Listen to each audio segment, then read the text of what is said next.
Welcome back to Cooking with Trash, the show where we cook with trash. The rules are simple: gather food from a dumpster and cook an epic feast without using any extra ingredients other than those most people could find at home, such as salt and pepper. If you're new to the show and are like, what is this guy on? It's not the first time I've heard that, and don't worry, I shall explain. With 7.83 billion human mouths to feed, it's safe to assume that we produce a lot of food. The sad reality is that even though we produce so much food, a third of the food produced in the world goes to waste each year. Well, how much is that, you might ask? Or you might not even care. But I'm going to tell you anyways, because this affects all of us, and you should care. 1.3 billion tons to be exact. Just to give you guys some perspective, an adult polar bear weighs about 1 ton. So imagine 1.3 billion of them stacked on top of each other. Yes, I too may have soiled myself.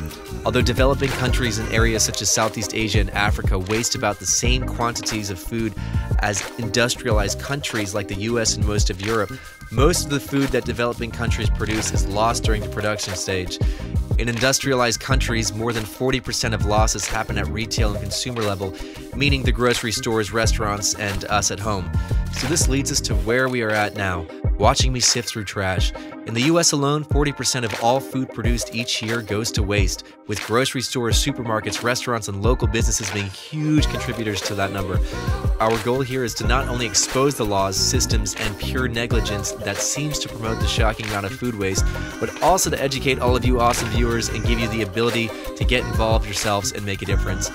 The beautiful thing about cooking with trash is that anyone can do it. It's fun, it's free, and there are so many ways that you can use it to help not only yourself and our environment, but also others. Even with all this food waste, there is still an alarming amount of food insecure people in this world. I also want to say that this is by no means a permanent solution, as that would require us to tackle it from the source, but it's at least a start. So with that insane rant out of the way, let's get cooking. So the first step in preparing our food is to make sure that it is clean before we dig in. That entails washing the fruits and vegetables thoroughly, making sure the dry and packaged goods no longer have any dumpster juice or other questionable substances on them, also sifting through what's good and what has spoiled. So some things to look out for would be if it's changed color, if it has a strange or foul smell, if it's grown those little fuzzy mold hairs, or it started speaking to you. These are all signs that you should probably avoid eating it. And don't be afraid to stop and jam out at any point during this process as well. According to my family, this is also why I'm single. So let's hop on the Food Waste Express, cross our fingers and hope that a bunch of asparagus doesn't cause us to derail. Okay, never mind. And let's explore the treasures that we uncovered from the depths of the dumpster. All right, so we've got asparagus here. We've got some grapes, onions. We have a nice little butternut squash. We've got more squash. We've got a bunch of grapefruits here. We've got a ton of pomegranates. Little cherry tomatoes. We got 2 things of Greek yogurt. We've got a nice big bag of flour. It was in a plastic bag, so the fact that it's open, I'm not too worried about that. We have a bunch of bagels. Some more bagels, and we've got some cookies here. We have cornflakes. We've got some really, really nice flours here. We have a thing of mozzarella cheese. We've got some applesauce. We've got Kalamata olives. A bunch of unopened kombucha back there, and 1 coconut water as well. We have some eggs. We've got a bunch of apples, tons of apples, and an orange as well. And there's also 1 mango right in there. Look at that little guy. Got a bunch of peppers. This really nice water bottle. We've got a big thing of peanut butter, unopened. Zucchini. Ooh, zucchini. We have some kale, and we have some cucumbers back here, and we also have some cauliflower. According to the prices listed on the grocery store's online store, that's a total savings of $123.72. The USDA food plans of November 2018 suggest the average spent on food each week for an individual and up to a family of 4 is between $36.50 and $295.30. So on a single dumpster diving mission, we've gathered enough food to cover half of a family of 4's weekly budget. All right, what are we going to be cooking with all of this food?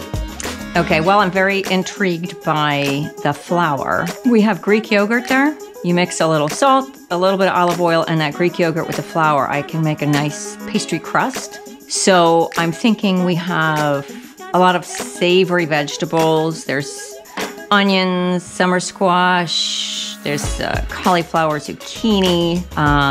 We could do a quiche because look at all the eggs we have as well. We'd have the pastry crust, the eggs, and then we have all of these vegetables. Also, we have that cheese there. Might throw some of that mozzarella cheese in there. Make a nice cheese and vegetable quiche. I also, with a crust in mind, could do an apple pie. We have all those apples over there. And then we can snack on the flowers as well.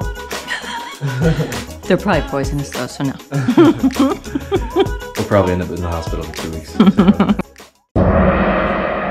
Round 1. So we're going to start this cooking fiesta with our flour and yogurt to form a super simple and super tasty yogurt-based dough. We'll also be adding a little bit of olive oil and some salt. The cooking appliances included in this recipe are a mixing bowl, a beater, a tablespoon, and a 1-cup measuring cup.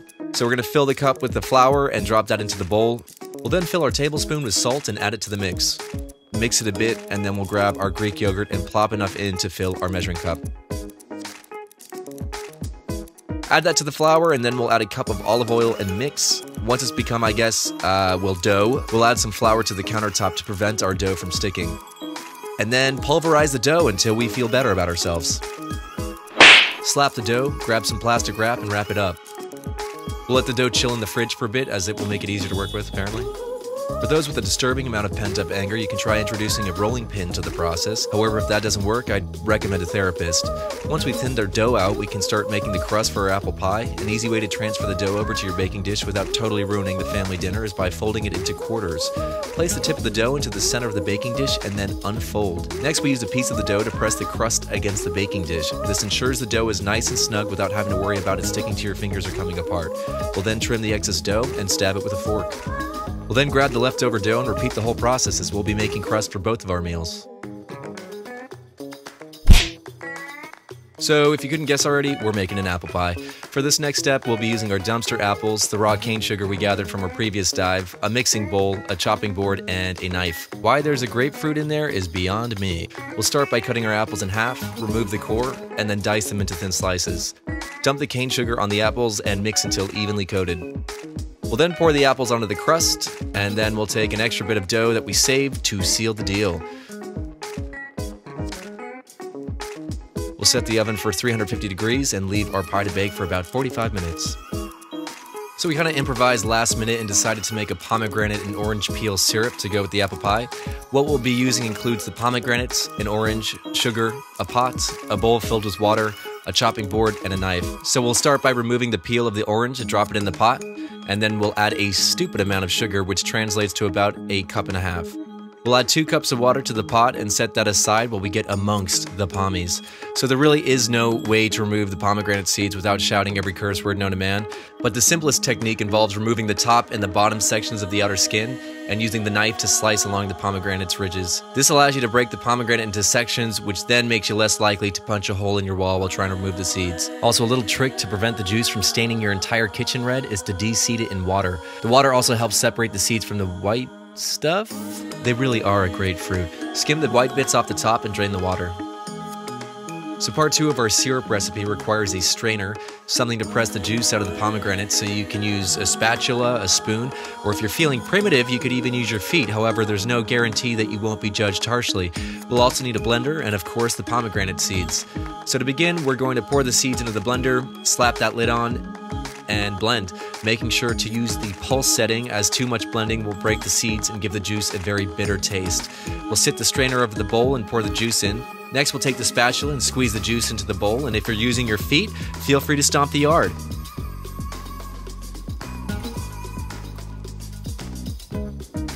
We'll turn our stove to a medium heat setting and then whack our pot on top, add our pommy juice, stir, and then leave it to cook down. 45 minutes later, we can pull our pie out from the oven. Honestly, I'm not gonna lie, it looks like Edward Scissorhands tried to get involved here, but you know what? It's the taste that really counts. Drizzle some of our syrup on top, and then we are free to feast.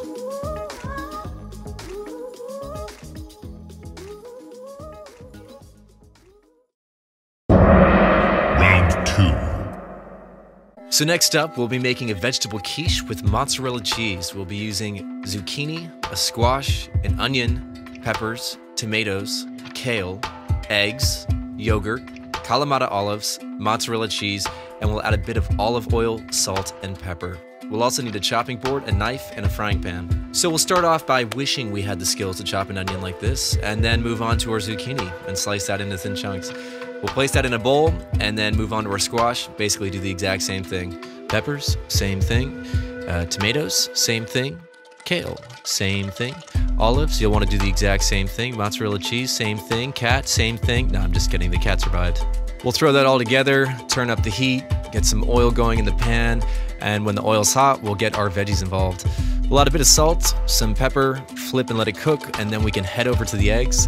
So a good way to test if your eggs have gone bad is by dunking them in the water, and no, not like that. If they sink, they're good. If they float, they're bad. Wait, or is it they sink, they're bad, they float? All right, I think in hindsight, we may have contracted salmonella, but the correct answer is sink good, float bad. So once we've established that our eggs are in fact good, we'll crack them into a bowl, add a couple dollops of yogurt, pepper, salt, and beat it off. When the veggies have finished cooking, we'll add them to the crust we made earlier, sprinkle some mozzarella cheese on top, and then pour the egg in.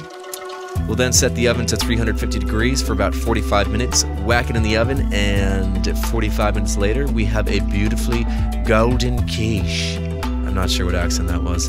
And that, my friends, completes this episode's meal. Apple pie with pomegranate and orange peel syrup and a vegetable mozzarella quiche. Of course, the final step is to throw out all of the organic scraps into our compost. And seeing as we had a pretty good haul this time around, we decided to donate a lot of the dry goods, bottled drinks, bagels, and some of the fruits and veggies to the local family shelter. And that's all, folks. Thank you so much for sticking around and listening to my god-awful dad jokes. If you like what we're doing and would like to help support the project and get the message on food waste and food insecurity out there, then please feel free to like, subscribe, and share the video. We also accept donations on our Patreon account, link in the description, with all of the proceeds going straight back into the project. Any donations are so appreciated and would really help us continue to release quality content, also to expand the project, and most importantly, get the message out. So with that said, peace out, Girl Scouts. We will catch you all next week.